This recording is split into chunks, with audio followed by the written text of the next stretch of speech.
नमस्कार।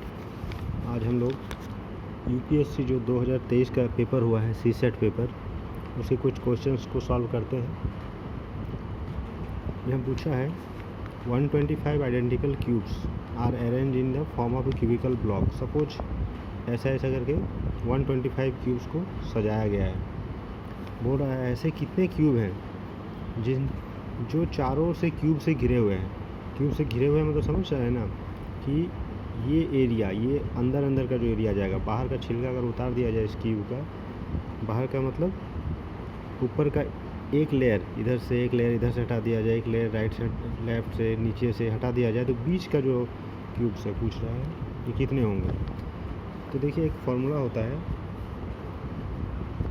कि number of cubes कितना होता है, एन क्यूब। अब देखिए किसका क्यूब करने से यहाँ पे 125 आता है, तो 5 का क्यूब करने से क्या आता है 125। मतलब ये जो भुजा है इसका कितना है 5 यूनिट में है। यहाँ मीटर, सेंटीमीटर, किलोमीटर जो लिखा रहता है वही लिखते हैं, लेकिन यहाँ दिया नहीं है तो 5 यूनिट है। अभी फार्मूला क्या है कि कोई भी साइड पेंटिंग नहीं हो तो इसका फार्मूला होता है n-2 का होल क्यूब, n-2 का होल क्यूब। n मतलब कितना है 5 यूनिट, उसमें से 2 घटा के उसका क्यूब, 3 या 9 या 27। ये हो जाएगा आपका आंसर। पहला नंबर ही क्वेश्चन का ये आंसर है 27। अभी कभी कभी ये पूछा जाता है कि एक साइड पेंटेड वाले कितने हैं, या 2 साइड पेंटेड वाले कितने हैं, या तीनों साइड पेंटेड वाले कितने हैं, कभी वही पूछा जाता है। तो आपको ये पता होना चाहिए किसी भी क्यूब का जो तीनों साइड पेंटेड वाला कौन सा होगा, जो कॉर्नर वाला होगा वो तीनों साइड से पेंटेड होता है। तो कितना होता है किसी भी क्यूब या क्यूबॉइड में 8 होते हैं वो कॉर्नर। तो अभी पहले हम बनाते हैं कि कोई भी साइड पेंटेड नहीं है। इसका फॉर्मूला क्या होता है n-2 का होल क्यूब। लिख दे रहे हैं यहाँ पे नो साइड पेंटेड। क्वेश्चन ने यही पूछा है इस साल, लेकिन आपको ये सब पता होना चाहिए। अब है वन साइड पेंटेड क्या होता है 6 इंटू n-2 का whole cube. 6 into n-2, n कितना है 5 में से 2 घटाइए उसका क्यूब कर दीजिए, 6 इंटू 27। ये हो जाएगा आपका वन साइड पेंटेड वाला। ठीक है 16 162 होगा जिसका वन साइड पेंटेड है। आप बोलिए कि वन साइड पेंटेड है कौन सा, तो देखिए जो कॉर्नर वाला है 8 वो 3 साइड से पेंटेड है, वो वाला नहीं होगा। कॉर्नर में तो समझ रहे हैं, ये जो कॉर्नर वाला है यहाँ पे ये तीनों साइड से पेंट होगा। फिर ये जो लाइन के बगल में है ये देखिए दोनों साइड पेंट होगा, इधर भी पेंट होगा, इधर भी पेंट होगा। तो ये छोड़ के मतलब कौन सा पूछ रहा है, यहाँ से लेके यहाँ तक ये वाला बस वन साइड पेंटेड। ठीक है ये जो एरिया है ना इसको बोल रहा है वन साइड पेंटेड। इधर वन साइड पेंटेड है, कॉर्नर वाला खाली छोड़ के। ठीक है ये जो एरिया है ये देखिए इधर बीच वाला, जैसे यहाँ पे कितना है 1 2 3 4 5 6 7 8, ऐसे जो बीच वाला है ये वन साइड पेंटेड वाला है। इस तरह आगे पीछे ऊपर नीचे चारों ओर होगा। 6 जो भुजा होता है 6 साइड सभी ओर होगा। नेक्स्ट देखिए 2 साइड पेंटेड, इसका 2 और पेंटेड हो, उन्हें 2 साइड पेंटेड हो। अब 2 साइड पेंटेड कौन सा होगा, जो ये किनारे में है ना, कॉर्नर वाला छोड़ दीजिए क्योंकि वो तो तीनों साइड पेंटेड होता है।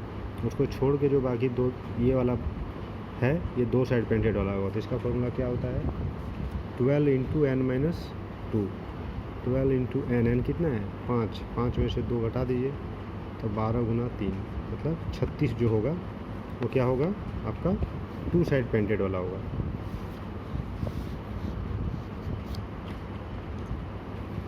नो साइड पेंटेड ये है, वन साइड पेंटेड ये है, 2 साइड पेंटेड ये है, अब 3 साइड पेंटेड। इसका फॉर्मूला क्या होता है हमेशा 8 होता है। ये कोई भी क्यूब या क्यूबॉइड दे दे तो हमेशा याद रखिएगा 3 साइड पेंटेड मतलब कॉर्नर वाला जो 8 है। तो ये हो गया आंसर। अभी उसका स्पेशल केस है। सपोज स्पेशल केस ऐसा है कि यहाँ तो आपको दे दिया 5 यूनिट का है और एक एक यूनिट का काट के बना रहा है। कभी कभी ऐसा भी होता है ना, यूनिट अलग चेंज कर दे। सपोज पूछ दिया कि 64 इंच का एक बड़ा क्यूब है, क्वेश्चन है, नया क्वेश्चन। 64 इंच का एक बड़ा क्यूब या क्यूबॉइड कुछ है, जैसे यहाँ पे ये हम बोल रहे थे ना 5 यूनिट का है, वो बोल रहा है 64 यूनिट का है और उसको काट रहा है कितने में, 4 यूनिट वाले में काट रहा है। इंच का क्यूब है और उसको छोटे छोटे कौन से भाग में काट रहा है, 4 इंच वाले में। तो इसमें एन क्या हो जाएगा, आइडिया लगाइए। एन क्या होगा, 64 को 4 से भाग दीजिए तो 16 होगा। आप ये मत सोचिए कि 64 है तो ये एन हो जाएगा, नहीं। यहाँ देखिए 5 यूनिट का था, एक एक यूनिट में काट रहा था, तो अब देखिए एक का पहाड़ा कितना पड़ेगा, 5 होगा, 5 बार, तो यहाँ एन 5 हुआ था। लेकिन यहाँ पे 64 इंच का है लेकिन काट रहा है 4-4 इंच वाले में, तो यहाँ पे एन 64 नहीं होगा, कितना होगा, 4 का पहाड़ा में कितना बार में 64 होता है, 16, तो इसलिए एन हो जाएगा 16। अब इसके अब निकालिएगा कि 1 साइड पेंटेड कितना है, 2 साइड पेंटेड कितना है, 3 साइड पेंटेड कितना है, तो फार्मूला वही होगा। ठीक है, चलिए नेक्स्ट क्वेश्चन हम लोग सॉल्व करते हैं। अभी नेक्स्ट क्वेश्चन है, ये CDS का क्वेश्चन है, कंबाइंड डिफेंस सर्विसेज, जिसमें आर्मी नेवी एयरफोर्स का ऑफिसर बनते हैं, ग्रेजुएट लेवल के बाद होता है। CDS 2020 में पूछा गया है कि ये एक सर्कल है, इसके चारों ओर से अंदर से एक आयत दिया हुआ है, रेक्टेंगल। इसका लंबी जो भुजा है, लेंथ है 8 सेंटीमीटर और विड्थ है 6 सेंटीमीटर। तो पूछ रहा है ये जो ये एरिया है ना, मतलब इस सर्कल के अंदर और इस आयत के बाहर ये एरिया का क्षेत्रफल कितना है, ये पूछ रहा है।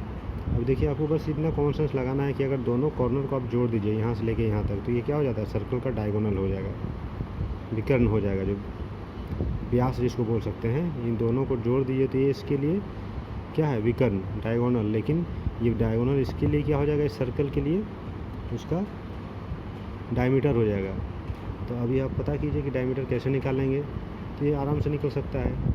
6 का स्क्वायर कर दीजिए और 8 का स्क्वायर कर दीजिए, जोड़ दीजिए दोनों, 6 6 36, 8 8 64, मतलब 100 हो गया। तो आपका जो रेडियस हो गया, ये देखिए पूरा यहाँ से यहाँ तक हो गया 10 सेंटीमीटर। लेकिन हमको कितना चाहिए, खाली यहाँ से यहाँ तक, तब ना हमको सर्कल का एरिया निकलेगा। तो आर कितना हो गया, 5। अभी हमको इसका क्षेत्रफल निकाल लीजिए, कितना होता है, पाई आर स्क्वायर होता है ना। हम दूसरा पेज में सॉल्व करें।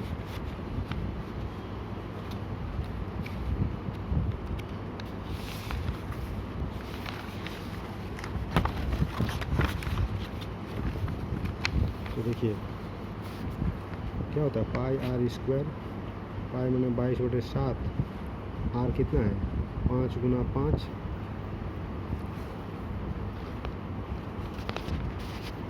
तो देखिए पाई आर स्क्वायर, तो ये कितना हो रहा है, 22/7 गुना आर कितना है, 5 गुना 5, तो ये लगभग हो जाएगा आपका 78.6 सेंटीमीटर स्क्वायर।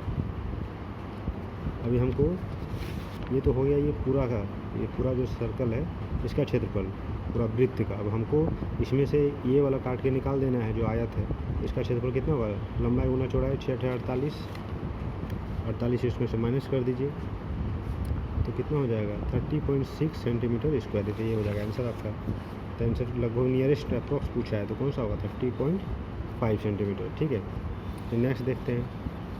ये बहुत ट्रिकी क्वेश्चन है। नेक्स्ट क्वेश्चन है, ये CDS 2020 में पूछा गया है, विच इज़ मैक्सिमम, इसमें सबसे बड़ा संख्या कौन सा है। या तो आप आइडिया लगा लीजिए देख के, या तो फिर अगर आपको सॉल्व करना है तो आप देखिए यहाँ लिखा है 2, सब यहाँ 2 है, 22 है, 222 है, 2222 है। और जो इसका घातांक है, बड़ी संख्या का अगर हम घातांक करने जाएँ और सपोज 222 का 22 बार अगर गुना करें तो पूरा एग्ज़ाम सेंटर में वही टाइम निकल जाएगा। चाहे 22 का अगर 222 बार गुना करें तो समझिए कि एग्ज़ाम पेपर वहीं ख़त्म हो गया। तो अभी हमको देखना है सबसे छोटा कौन सा है, 2। अब 2 के कंपैरिजन में इन सब का निकालिए। तो 2 का कितना बार 2 का पहाड़ा पढ़े, कितना बार पढ़ने से 22 से ज़्यादा होता है। तो देखिए 2 दूनी 4, दूनी 8, दूनी 16, दूनी 32, मतलब 2 के ऊपर 5 कर देने से क्या होता है, 22 से ज़्यादा हो जाता है, होता है ना। अब ये इसके ऊपर 222 लिखा है, दोनों 222 कर दीजिए, 222 से गुना। 2 के ऊपर 5 के ऊपर 222 गुना कीजिए। अब देखिएगा ये आ जाएगा आपका 2 के ऊपर 1110। देखिए 2 के पावर 1110 करने से ही इससे ज़्यादा हो जा रहा है, 22 के ऊपर 222। तो हमको यहाँ ज़्यादा दिया हुआ है ना, 2222 दिया हुआ है, तो ऑटोमेटिकली अंडरस्टूड है कि इससे ये बड़ा है। इसी तरह आप 222 से करके देखिए कि बड़ा है कि नहीं। सपोज यहाँ लिखा है 222, आप 2 का पहाड़ा पढ़ के देखिए कितना बार में ज़्यादा हो जाता है 222 से। 256 होते ही 222 से ज़्यादा हो जाएगा। तो देखिए 2 दूनी 4 दूनी 8 दूनी 16 दूनी 32 दूनी 64 दूनी 128 दूनी 2 के पावर 8 करने से आपका 256 होता है, जो 222 से ज़्यादा है। अब आपको देखिए कितना लिखा है यहाँ पे, 222 के ऊपर 22। अब 222 के ऊपर 22 कीजिएगा, इसको ऊपर भी 22 कर दीजिएगा। तो जब 8 से आप गुना कीजिएगा ना, देखिएगा 2222 से ये छोटा ही हो रहा है। तो जब इसी से ये बढ़ जा रहा है तो इसका मतलब क्या है, 2222 वाला सबसे ज़्यादा बड़ा होगा। इसी तरह 2222 वाला कीजिएगा तो ये भी इसी तरह होगा। कैसे होगा, सपोज 2222, तो आपको गुना करके देखिए, 2 का 64 गुना 64 कीजिएगा तो आपको लगेगा ये इससे बड़ा हो रहा है। 64 गुना 64 गुना कितना होता है, 2 दूनी 4 दूनी 8 दूनी 16 दूनी 32 64, मतलब 2 के ऊपर 6, 2 के ऊपर 12 हो गया। 2 के ऊपर 12 करने से कितना हो गया, 2222 से ज़्यादा हो रहा है। तो यहाँ तो 2222 लिखा है, ये तो बहुत ज़्यादा है इससे, इन तीनों से ये ज़्यादा है, तो यही हो जाएगा आंसर। चलिए नेक्स्ट क्वेश्चन देखिए कोई भी परीक्षा, चाहे इंडिया देते हैं, CDS देते हैं, कोई भी परीक्षा में वहाँ टाइम बहुत कम रहता है। अगर आपको लग रहा है कोई क्वेश्चन लेंथी दिया है, सॉल्व करने में बहुत टाइम लगेगा, तो उसको छोड़ देना ही बेहतर होता है। क्योंकि अगर एक क्वेश्चन के बनस्पत अगर आप 2 क्वेश्चन सॉल्व कर पाते हैं या 3 क्वेश्चन, वहाँ एक आइडियल है 1 से 1.5 मिनट, उससे ज़्यादा अगर कोई टाइम लगता है तो उसको छोड़ देना ही सही रहता है। चलिए नेक्स्ट क्वेश्चन है, XYZ एक 3 डिजिट का नंबर है, जहाँ x + y + z is not a multiple of 3, then XYZ YZX और ZXY is not divisible by. ये UPSC 2020 के CSET पेपर में पूछा गया है। 3 डिजिट नंबर है, जिसमें XYZ is not a multiple of 3। तो मतलब अगर हम 1 2 और 3 रख के चेक कर लें तो ये पहले लिख के दे दिया कि 3 का मल्टीपल नहीं होना चाहिए। मतलब 1 2 3 रखेंगे तो क्या होगा, 1 जोड़ 2 जोड़ 3 कितना, 6 हो जाएगा। तो 6 मतलब 3 का मल्टीपल में आ जाएगा, इसलिए 1 2 3 नहीं रख के कुछ और रख के देख लीजिए। सपोज आप 1 2 4 रख के लिख दीजिए, 1 2 और 4। क्यों, 1 2 और 4 को जोड़ेंगे तो 3 का पहाड़ा में नहीं आएगा, 4 2 6 1 7 नहीं आएगा। अब इसको बैठाइए, ये सपोज x है, y है, ये z है, तो अब क्या बोला है XYZ, तो ये हो गया। नेक्स्ट में क्या YZX, y को पहले लिखिए, z कौन सा है, 4 है, x ये वाला है। नेक्स्ट में क्या है, z को पहले लिखिए 4, सबको जोड़ दीजिए, 4 2 7 1, 4 2 6 1 7, सब 7 7 7 हो रहा है ना, 4 2 6 1 7। अब ये पूछ रहा है किससे ये डिविजिबल नहीं है, ये जिसे 7 7 7 जो है तो किससे डिविजिबल नहीं है। आप सबसे पहले देखिए कि x + y + z कितना हो रहा है, 4 2 6 1 7, होने से डिविजिबल है। नेक्स्ट देखिए 7 7 7 है लिखा हुआ है, इसको हम लिख सकते हैं 7 × 111। तो आप पता कर सकते हैं कि 7 × 111 लिखा हुआ मतलब क्या होगा, ये 37 से डिविजिबल है। क्यों, 37 के पहाड़ा में 111 आता है, तो ये दोनों भाग लगता है। 3 से भाग देके देखिएगा, 3 6 3 5 3 3 9 3 7 21, तो 3 से भी लगता है, तो बच किससे गया, 9 से। ये वाला संख्या होगा जिसे भाग नहीं लगेगा। नेक्स्ट क्वेश्चन देखते हैं, वो है XYZ भी ये 3 digit number, let S = XYZ YZX ZX। Question वैसे टाइप का है, व्हिच इज़ रॉन्ग। इसी क्वेश्चन को ये घुमा के पूछा है CDS में। देखिए CSET में पूछा है जो क्वेश्चन, उसी को घुमा के थोड़ा पूछा है CDS में 2020 में।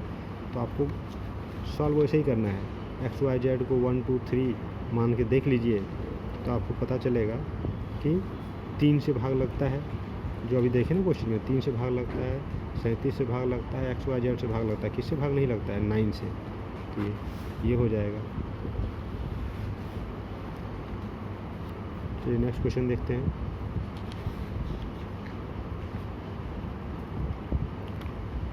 द नंबर दिया हुआ है 23P62971335। ये एक नंबर दिया हुआ है यहाँ से लेके यहाँ तक। Is divisible by the smallest odd composite number, then what is the value of P. CDS 2020 में पूछा गया है। तो देखिए कंपोजिट नंबर किसको बोलते हैं ये आपको पहले जानना पड़ेगा। कंपोजिट नंबर वो है जो अपने को छोड़ के और किसी संख्या से गुणनखंड उसका निकाला जा सकता है। ठीक है, जैसे 4 है, 6 है, 8 है, 9 है। जैसे 4 को लिख सकते हैं 2 गुना 2, 6 को 2 गुना 3, ऐसे 9 को 3 गुना 3, ऐसे इन सबको क्या बोलते हैं, ऐसे ऐसे बढ़ते जाएगा, इसको बोलते हैं कंपोजिट नंबर। अभी कभी कभी पूछता है स्मॉलेस्ट ऑड कंपोजिट नंबर से ये भाग लगेगा। तो smallest even composite number, even में क्या होता है सम, तो सम कौन सा है 4। तो अगर बोला है कोई संख्या अगर स्मॉलेस्ट इवन कंपोजिट नंबर से भाग लगता है मतलब वो 4 से भाग लगता है। अगर पूछे स्मॉलेस्ट ऑड कंपोजिट नंबर से भाग लगता है मतलब वो किससे भाग लगता है 9 से। वो इंडायरेक्टली ये पूछ रहा है कि आपको ये पता होना चाहिए कि देखिए 4, 6, 8 जो होता है वो क्या होता है इवन है। यहाँ पूछा क्या गया है स्मॉलेस्ट ऑड, तो 9 से भाग लगेगा। तो 9 से भाग लगता है ये संख्या। तो क्या नियम है 9 से कोई संख्या को भाग लगने का कि पूरे सबको जोड़ दीजिए और 9 से डिवाइड कर दीजिए। अगर वो भाग लग जाता है तो वो क्या होगा भाग लगता है।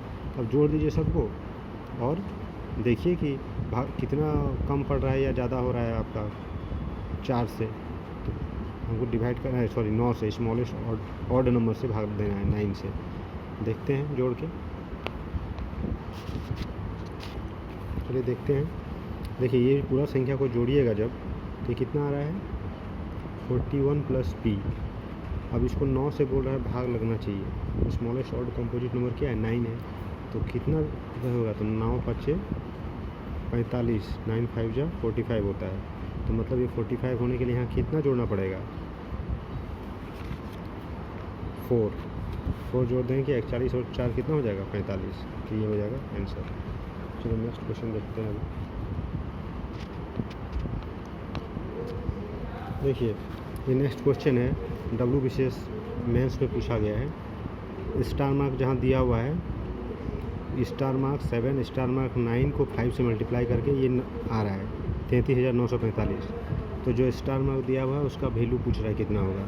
तो आपको ये पता होना चाहिए कि यहाँ 5 से कितना से मल्टीप्लाई करेंगे कि यहाँ 30 के लगभग होना चाहिए। तो 5 8 अगर करें तो क्या हो जाएगा 40 हो जाएगा। 33 से क्या हो जाएगा ज़्यादा हो जाएगा। तो 8 जहाँ है वो तो होगा नहीं, मतलब ये और D ये क्या हो जाएगा नहीं होगा। क्यों 5 8 40 हो जाएगा। तो 33 ही हमको मैक्सिमम यहाँ आना चाहिए जोड़ जाड़ के इधर से। अब देखिए गुना इन्होंने जानबूझ के यहाँ पे लिख दिया है गुना 5। गुना कहीं भी लिखा हुआ है गुना कहाँ होता है हमेशा इधर से होता है। तो 5 से गुना करके देखिए 5 नाम 45 का 5 लेके हाथ में कितना बच जाएगा 4। अभी 5 का पहाड़ा में यहाँ कितना आना चाहिए कि यहाँ 4 आए। तो देखिए 5 का पहाड़ा में या तो 0 से होता है लेकिन 0 तो यहाँ ऑप्शन में है नहीं, तो मतलब यहाँ 0 आना चाहिए। तो देखो 5 के पहाड़ा में 8 पढ़ेंगे तो 5 8 40 और 4 मिलके ये 4 मिलके कितना हो जाएगा 44 का 4 हाथ में 4 5 7 35 और 4 39 और 5 यहाँ 30 आना चाहिए। तो 5 छक लेंगे क्यों 5 चौके 28 और 4 जोड़ के क्या होगा 5 चौके 28 में वो जोड़ेंगे तो 33 नहीं आएगा। तो 5 छक ये वाला ले लेंगे 5 छक 30 और उधर से जोड़ के आया 3 39 का 9 लिखा था बाकी 3 बच गया था। तो 5 छक 30 और 3 33। तो ये हो जाएगा आंसर। नेक्स्ट क्वेश्चन देखते हैं। The average score of 10 students is 25, the lowest score is 20। जो सबसे कम स्कोर कोई करता है ना कोई स्टूडेंट वो है 20। Find the highest score at most, मैंने कोई बंदा मैक्सिमम कितना हाईएस्ट स्कोर कर सकता है क्योंकि ये एवरेज स्कोर दिया हुआ है। तो देखिए 10 स्टूडेंट्स का एवरेज है 25, मतलब टोटल मार्क्स कितना था 250। क्यों 10 गुना 25 कर देंगे तो 25 मार्क्स हो गया टोटल। अब वो रहा लोएस्ट स्कोर, मतलब किसी भी एक आदमी का जो सबसे कम मार्क्स आया वो कितना है 20। तो उसको हम मान लें कि इसको हाईएस्ट करना है। एक जो हाईएस्ट स्कोर मैंने एक को सबसे ज़्यादा करना है तो हमको हम आइडिया ले लेंगे कि 9 स्टूडेंट्स का मार्क्स हो गया एकदम 20-20 आया होगा तभी ना उसका मैक्सिमम आएगा। तो 250 माइनस 9 दूनी 18, 180 घटा दीजिए तो कितना हो जाएगा 70। तो हाईएस्ट स्कोर कितना हो सकता है? एटमोस्ट 70। ये एक्चुअली ऐसा होता नहीं है कि सभी बंदों का 20-20 आ जाए लोवेस्ट और एक का हाईएस्ट आ जाए, लेकिन ये पूछा है उसी तरह से, find the highest score at most. WBCS में 2016 में पूछा गया है। नेक्स्ट क्वेश्चन देखते हैं। इफ़ 8 फरवरी 2005 वाज ट्यूसडे, 8 फरवरी 2005 को ट्यूसडे था, what was the day on 8 फरवरी 2004? ये भी WBCS मैथ्स 2014 में पूछा गया है। आपको ये पता होना चाहिए कि अगर 8 फरवरी 2004 को अगर कोई दिन दिया हुआ है, सपोज दिया हुआ है कि 8 फरवरी 2004 को है, मैं एग्जांपल बता रहा हूँ, ये ऐसे होता नहीं है। सपोज पूछा है रहता 8 फरवरी 2004 को है संडे, तो 8 फरवरी 2005 को क्या होना चाहिए? कोई भी नेक्स्ट ईयर जो होगा ना उसका एक दिन जुड़ जाता है। क्यों? 365 दिन को अगर 7 से भाग दीजिएगा तो देखिएगा एक एक्स्ट्रा दिन आएगा, मतलब शेष जो है ना एक बच जाता है लास्ट में, भाग देके देख लीजिएगा। तो ये एक दिन इसमें जुड़ जाता है। अगर इस साल नया साल पड़ा संडे में तो नेक्स्ट साल पड़ेगा मंडे में। और उसमें भी एक नियम है कि अगर बीच में लीप ईयर आ गया, लीप ईयर किसको बोलते हैं? जो 4 से भाग लग जाता है। तो देखिए 2004 में क्या था? लीप ईयर था, मतलब 2 दिन का डिफरेंस आ जाएगा। तो आप देखिए 2 दिन आगे या पीछे होता है। अब देखिए यहाँ पे क्या पूछा है, 8 फरवरी 2005 को ट्यूसडे था, मतलब 2004 में होना चाहिए था क्या होना चाहिए था? 2004 में 8 फरवरी 2004 नॉर्मल एक दिन पीछे, मतलब मंडे होना चाहिए, लेकिन मंडे नहीं होगा। क्यों? संडे होगा। क्यों? 2004 क्या है? लीप ईयर है। तो 2004 को 8 फरवरी 2004 क्या था? संडे था। क्यों? संडे से नेक्स्ट ईयर अगर 8 फरवरी 2005 को अगर मंडे रहता तो देखिए यहाँ पे ट्यूसडे है और 2004 क्या है? लीप ईयर है, मतलब संडे से 2 दिन आगे बढ़ के तभी ट्यूसडे हुआ होगा नेक्स्ट ईयर। अचानक से 2 दिन कैसे बढ़ गया? अगर नॉर्मल लीप ईयर नहीं होता, फरवरी 29 दिन का होता है ना, 8 फरवरी का दिन दिया हुआ है, तो 8 फरवरी से जैसे हम आगे बढ़ेंगे 29 फरवरी आएगा, मतलब एक दिन एक्स्ट्रा हो जाएगा। अगर ये 2004 नहीं होता, सपोज ऐसा चीज़ होता है ईयर जो 4 से डिवाइड नहीं करता, तब क्या करते हैं? इसको एक ही दिन का बढ़ाते हैं। तब ये ट्यूसडे अगर रहता तो नेक्स्ट पिछले साल मतलब 2004 में होता मंडे से ट्यूसडे होता, लेकिन ये चूँकि बीच में 2004 है, मतलब 2 दिन बढ़ेगा एक्स्ट्रा, तो ये संडे होगा। संडे से 2 दिन बढ़ के ट्यूसडे होता है। नेक्स्ट पूछा है, ये जो दिया गया है इसमें रेक्टेंगल्स कितने हैं, कितने आयत हैं? देखिए एक तो तरीका ये है, एक एक करके गिनिए, 1 2 3 4 5 6 बड़ा वाला 7, ऐसे करके एक एक गिनिए। या एक तरीका है, मैंने आपको बताया था फार्मूला, यहाँ 1 लिखिए, कितना है? रो वाले में देखिए 1 लिखिए, 2 लिखिए, दोनों को जोड़ दीजिए, 1 जोड़ 2 कितना हो गया? 3। इसी तरह इधर भी इस कॉलम में भी लिखिए 1 2, 1 जोड़ 2 कितना हो गया? 3। 3 को 3 से मल्टीप्लाई कर दीजिए, क्या होता है? 9। ये शॉर्टकट ट्रिक है, मैंने एक वीडियो डाला हुआ है ऑलरेडी रेक्टेंगल्स और इसको काउंट करने के लिए, स्क्वायर कैसे काउंट करते हैं इसके लिए। आप लोग उस वीडियो को जाके देख सकते हैं, मेरे चैनल पे ही है। चलिए कुछ और क्वेश्चन देखते हैं। चलिए इसका लास्ट साइज क्वेश्चन देखते हैं इस वीडियो का। पूछ रहा है if ABC are distinct digits, माना अलग अलग है, माना A B और C अलग अलग संख्याएँ हैं, एंड ये जोड़ के दिया गया है, ये जोड़ेंगे तो ऐसे आना चाहिए A B C, then value of A + B + C is. अब आपको आइडिया ऑप्शन से भी लग सकता है। देखिए अगर A + B + C अगर हम मैक्सिमम 999 लेंगे तो 9 18 9 27 होगा, मतलब ये 9 तो होगा नहीं, और यहाँ पे A आना चाहिए।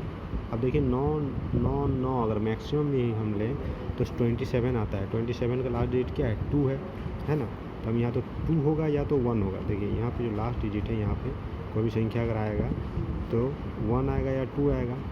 अब आप समझिए कि अगर हम ऐसा कौन सा संख्या ले कि यही संख्या तो यहाँ पे आए, तो हम लेके देखते हैं